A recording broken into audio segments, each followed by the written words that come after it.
Hi folks, it's Andy. I hope you're having a fantastic day. Very quick and informal video today. I did one a couple of weeks ago now about the mouth guard masks, the Kendo masks, which I'll post down below in the description.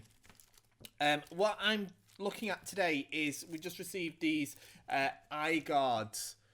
Yeah, they're like a plastic shield that are supposed to fix on the inside of the men to protect your eyes.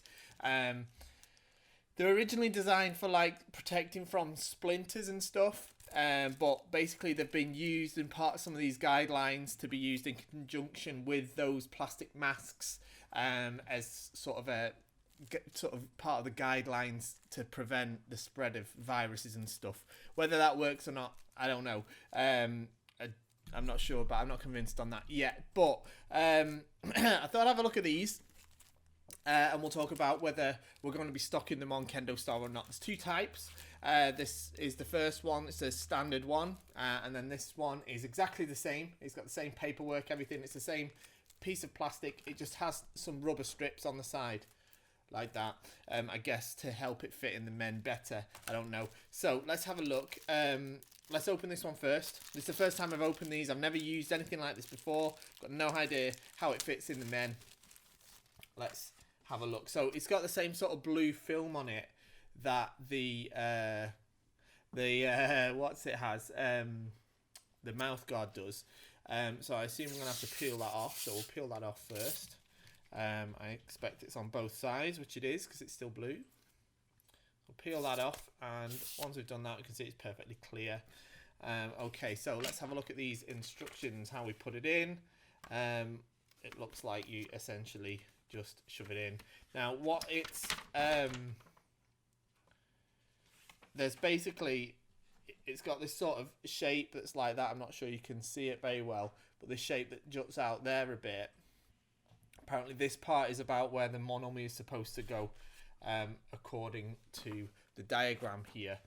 Now what I will say straight away is it's much thicker than the mouth guards. It's much thicker, and it's much stiffer as well. It's much more rigid, but I'll come on to that in a minute because that's one of my concerns I have about it, but we'll talk about that more in a minute. Let's see if we can get this in. So let's see what we're supposed to do. So if that's where the monomy is, it's supposed to go right in the front there. Right in the front. So if that's the monomy, suppose it's supposed to fit something like that, then I'm gonna have to try and jam this in.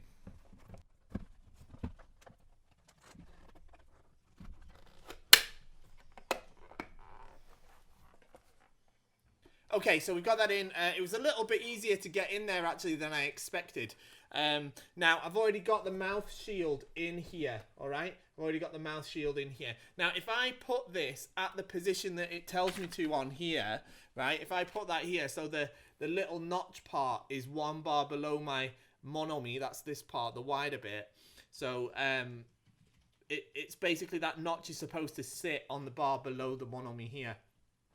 So it actually does mean there's quite a big gap I can fit my finger through between the gap, between the eye shield and the mouth guard. All right, so there's a big gap there. So if we're talking about preventing viruses, if we attach it as per this diagram, how you're supposed to do it, I'm not sure how effective that's going to be. So yeah. Anyway, let's go ahead and try it. Let's put it on.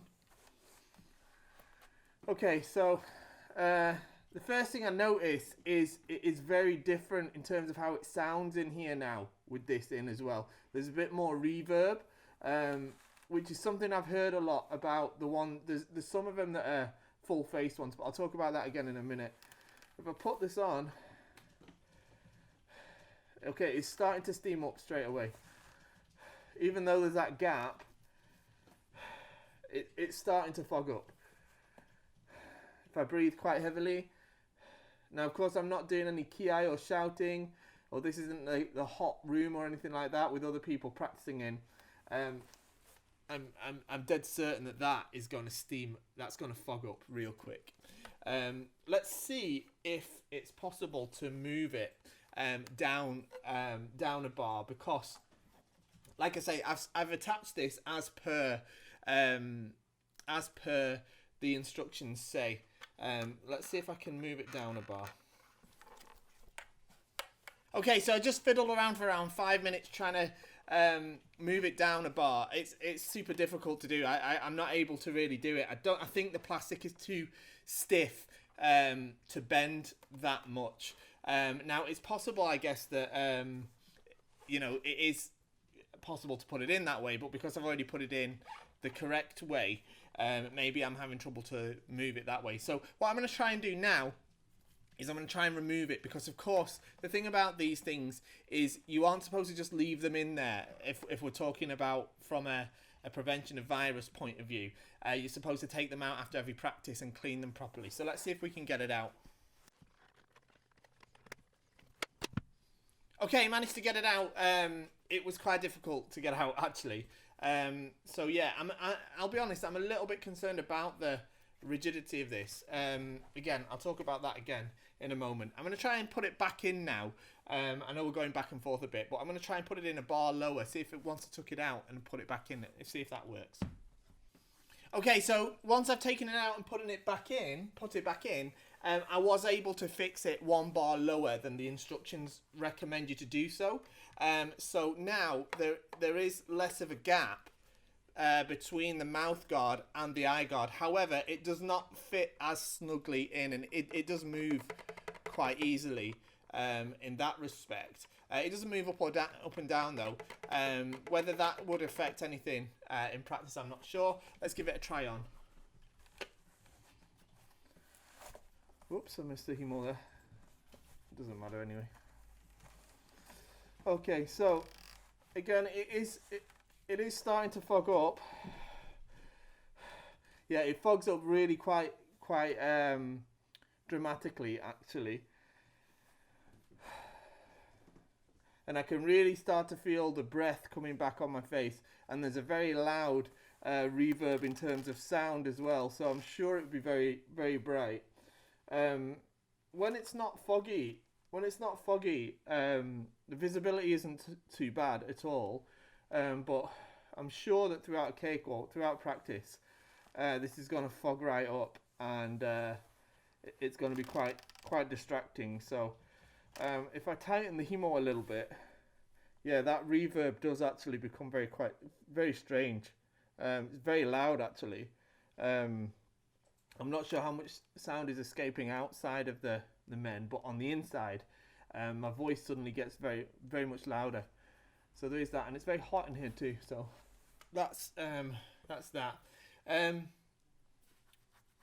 So yeah, I'm not sure if it makes a difference as to whether you would attach it on the lower bar or on the correct bar. There's still a gap either way. So whether that really makes a difference or not, probably I'm not sure. I'm not in any position at all to say that. Let's give the other one a try. Okay, so here's the second version. This one has sort of rubber stoppers on the side. Now, the last one without the rubber stoppers, that was a really tight fit, and it was very difficult to remove. So I'm not sure there's going to be space for it. But having said that, I'm not sure how well these rubber stoppers are attached either, because just taking it out of the bag, it started to come off. Can you see that? So I'm not too impressed with that, if I'm honest with you. Based on what we just did, it actually goes that way up, like that. And we'll try and put it in as per the previous instructions. Let's give it a try.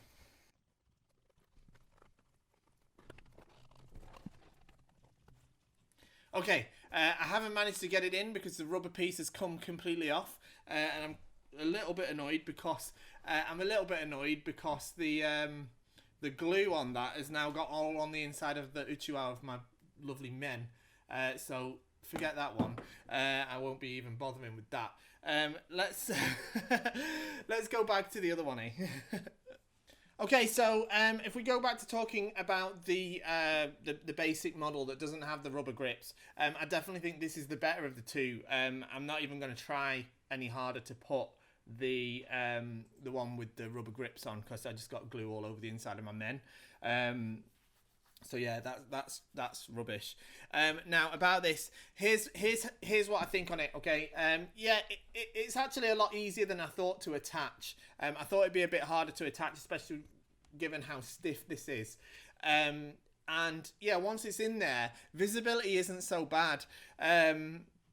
However, once you start breathing, it does start to fog up. Now, there are sort of sprays and stuff that you can get to prevent the fogging. I'm not sure how well they work. I'm going to test those out at some point as well. But for as a piece of equipment on its own, I'm not sure exactly how this really is going to provide protection from viruses. It does apparently stop spit coming into the men, spit droplets coming into the men from opponents. That sort of makes sense. Whether it stops the virus or not, that yet sort of remains to be proven. It seems to be in debate. Do not buy this sort of thing if you know, and expect it to protect you from any viruses, especially something like coronavirus or COVID-19, because I would not stand by that and say that. Here's the thing though, right? I'm not going to sell these on KendoStar. I know they're part of some of the guidelines. I think these are the least important part of the guidelines, looking at the things that the sort of data that they have put up there, which is only about spit particles, by the way, not about virus transmission. And the reason for that is twofold. One, I do think that they are something of a severe hindrance to practice. They clearly fog up very much. They're also very loud. I'm worried about damaging my ears if I use that together with the mask. I have the same concern over the single piece ones as well. So I won't be bothering with those either. But more importantly, the problem I've got with these is there are a lot of reports coming out of Japan at the moment that these are breaking, snapping into or cracking. And that's a severe concern for me. Of course, if this is here by your eyes and it cracks in two, snaps in two in the middle of practice, that's extremely dangerous. So at the minute, I'm not prepared to stand behind a product that currently has that issue. So yeah, I'm not going to be putting them up there, but I did want to get one and have a look at one before I sort of put my thoughts out there, as it were.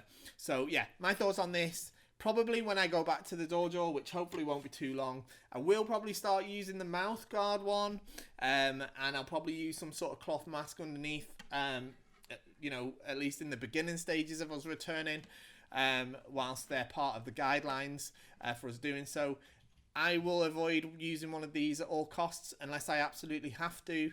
I don't think I want to use one of these.